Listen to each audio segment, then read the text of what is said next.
Good morning. My name is Mr. John DeLaurentis. I am very pleased to be your new assistant principal at Freedom Hills High School. I look forward to working with each of you to ensure our school continues and expands its long tradition of success in helping students learn in the most effective ways. As Thomas J. Sergiovanni says, members of communities of practice are committed to learning, sharing, and caring for each other. Before I share with you my 10 principles of teaching that I would like to see reflected in your classrooms as I embark on this educational journey with you, I will share with you some of my background. I graduated from Rutgers University in New Brunswick with my undergraduate degree in English. I received my master's degree in English education and my New Jersey supervisor certification from Rutgers Graduate School of Education. I have been a classroom teacher for 6 years.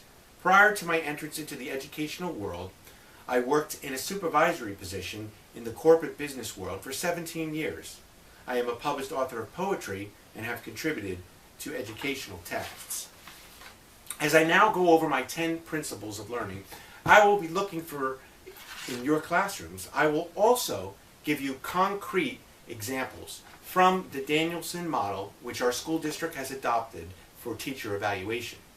The school board has approved the purchase of copies of the Danielson Evaluation Instrument Book for every teacher. Principle of learning number 1, evidence of thoughtful planning. Key to student learning is the evidence that a teacher has planned and prepared his or her lesson thoroughly, showing knowledge of the subject matter. I believe that it is always better to go the extra mile in lesson planning. What does this mean? It means planning over and above what is needed for a class period. Since students are different and learn at different paces, you may find the need to utilize extra material or extra activities you have prepared for some students who have finished their tasks earlier than others. It is not a good idea to leave that student with nothing to do. Even the best behaved students may cause distraction if they are not occupied with a learning task. As Charlotte Danielson says, regardless of teachers' instructional techniques, they must have sufficient command of a subject to guide student learning. I will be looking for the commitment from each of you that you will show evidence of thoughtful planning and preparation as the professionals I know you are. I have no doubt you already know how important this principle of learning is. Now, what does evidence of thoughtful planning look like in the classroom? Well, here are some examples from Danielson. The teacher provides clear explanations of the content, or the teacher's plans reflect recent developments in content-related pedagogy. Principle of learning number 2 is evidence of thoughtful assessments. Key to student learning is to have thoughtful assessments that will guide your instructional methods and help you ascertain more accurately what your students have learned and comprehended, and what needs to be changed in regards to the learning targets. Stephen Chappius, Jan Chappius, and Rick Stiggins delineate the assessor needs to have a clear picture of what achievement he or she intends to measure, end quote. I would like to share with you 4 learning targets that they identified. The first one is knowledge targets, which are the facts and concepts we want students to know. In math, a knowledge target might be to recognize and describe patterns. Reasoning targets, which require students to use their knowledge to reason and problem solve. A reasoning target in math might be used for statistical methods to describe, analyze, and evaluate data. Performance skill targets, which ask students to use knowledge to perform or demonstrate a specific skill, such as reading aloud with fluency. And product targets, which specify that students will create something such as a personal health-related fitness plan. When I observe your classrooms, I will be looking at your formative, summative, and benchmark assessments to see that you are showing evidence of establishing thoughtful assessment development and clear learning targets. What does evidence of thoughtful assessments look like in the classroom? Here are some examples. Teacher-designed assessments are authentic with real-world application as appropriate. Or, to teach persuasive writing, the teacher plans to have his class research and write to the principal on an issue that is important to the students, the use of cell phones in class. Principle of learning number 3 is classroom environment, respect and rapport. Key to student learning is creating a safe environment in the classroom where respect is fostered and a genuine trust is established between the teacher and the students, and with the students with each other. As Charlotte Danielson says, when adults recall their favorite or least favorite teachers years later, they tend to remember those who treated them with respect or those who demeaned them. When I observe your classrooms, I expect to find caring, respectful interactions taking place between the teachers and the students. Ones where the students are not afraid to voice their own unique voices and perspectives about what is important to them. Of course, we all come from diverse cultures and backgrounds, but we always must foster an attitude of respect toward those who may not see the world as we do. We should not judge others who may live, think, or act in ways that are unfamiliar with us or to us. Rather, we should respect their differences and build a rapport with them that establishes a healthy learning dialogue. Danielson wisely notes an important aspect of a teacher's skill in creating an environment of respect and rapport relates to how students are permitted to treat one another. How students are treated by their peers can have an enormous influence on their sense of self-worth. Building a classroom environment of respect and rapport helps douse the flames of bullying and allows authentic and meaningful learning to take place. What does classroom respect and rapport look like in the classroom? Well, here are some examples from Danielson. Students say shh to classmates who are talking while the teacher or another student is speaking. Students clap enthusiastically for one another's presentations for a job well done. Principle of learning number 4, classroom environment, managing behaviors. Key to student learning is to create a classroom environment where clear rules for behavior exist. Talk to any teacher who has seen or been a part of a classroom where no rules for behavior seem to be established.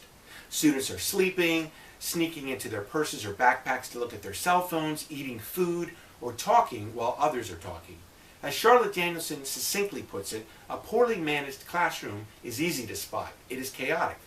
When a classroom is chaotic, effective student learning is very hard to take place. When I visit your classrooms, I will expect to see student behavior clearly manifested to be understood by the students through evidence of an active and engaged learning community and environment. As Smith and Lambert put it, whenever students walk into the classroom, assume they hold an invisible contract in their hands which states, "Please teach me appropriate behavior in a safe and structured environment." The teacher also has the same contract which states, "I will do my best to teach you appropriate behavior in a safe and structured environment." This is something that beginning teachers especially need to know. What does classroom management look like in the classroom? Here are some examples. The teacher notices that some students are talking among themselves and without a word moves nearer to them. The talking stops. Or a student reminds her classmates of the class rules about chewing gum. Principle of learning number 5, classroom environment, physical surroundings. Key to student learning is having an inviting and warm physical space for students to learn in. This may be one area that may seem minimized in a high school setting. Certainly many elementary schools have richly colored and visually appealing classrooms for students to explore learning in. However, we may think that in high school the students don't really care about what the classroom looks like. However, have you ever observed the rooms of your own children or the children of your family members? It is not uncommon to see walls covered with posters, books on a bookshelf, or technological devices in view, among other things. So why do we think that high school students would be satisfied with just 4 blank walls and desks in perfect alignment?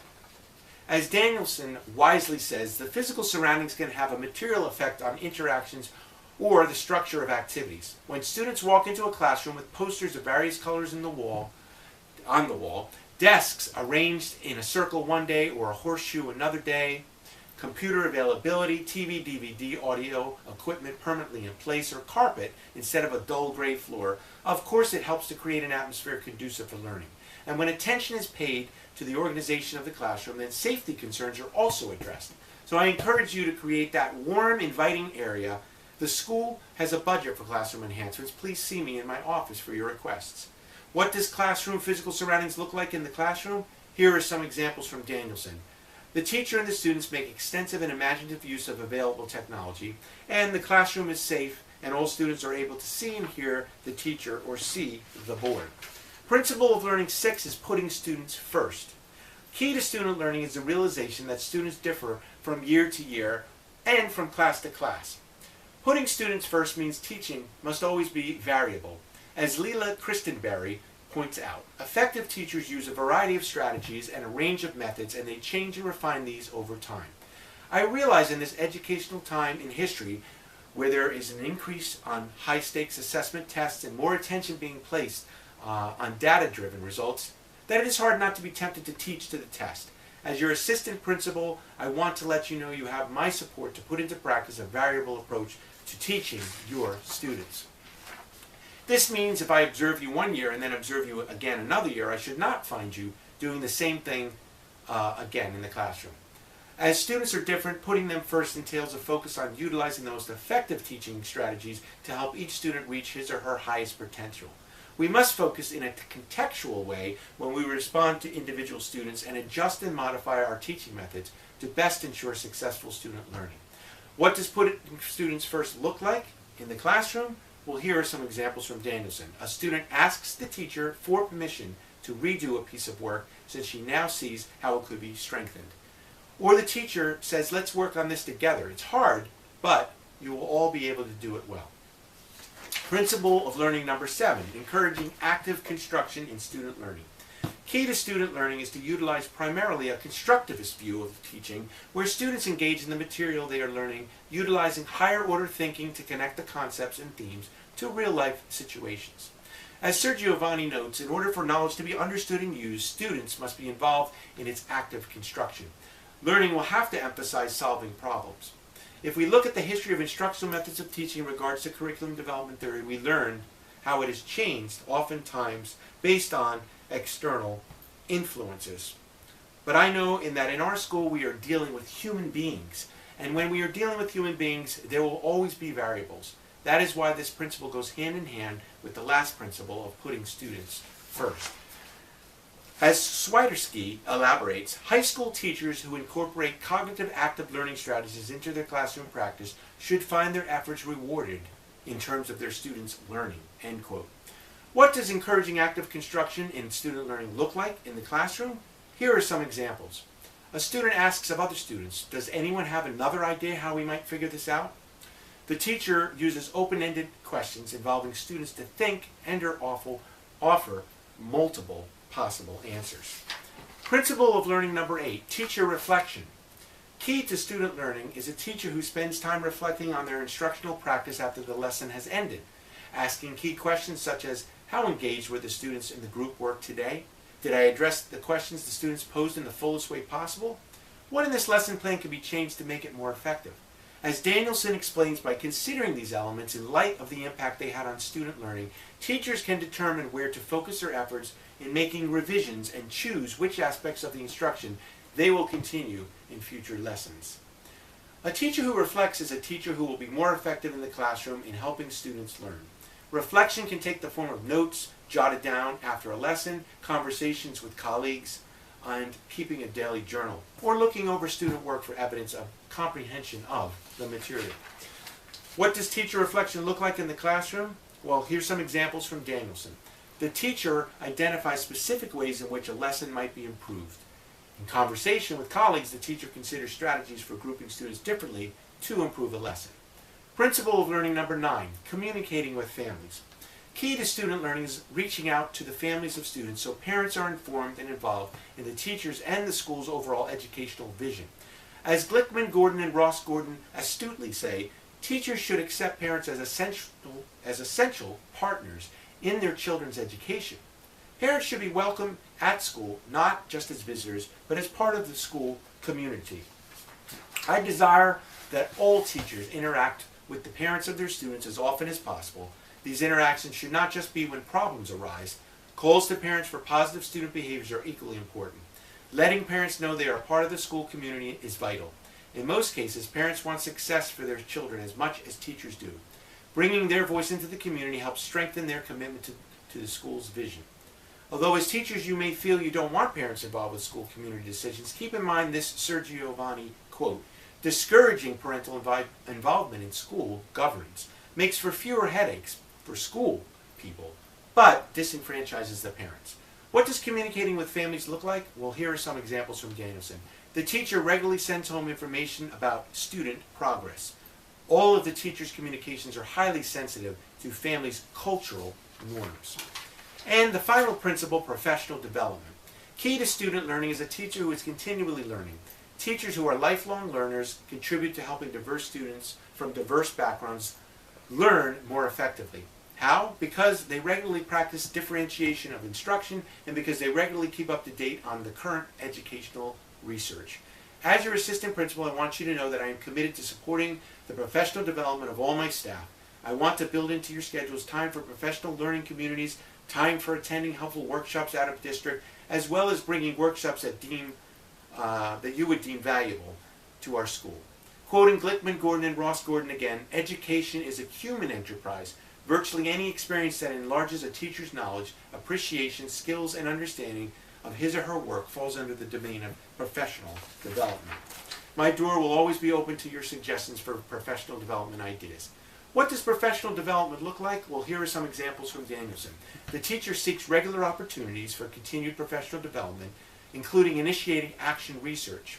The teacher is working on a particular instructional strategy and asks his colleagues to observe in his classroom in order to provide objective feedback on his progress.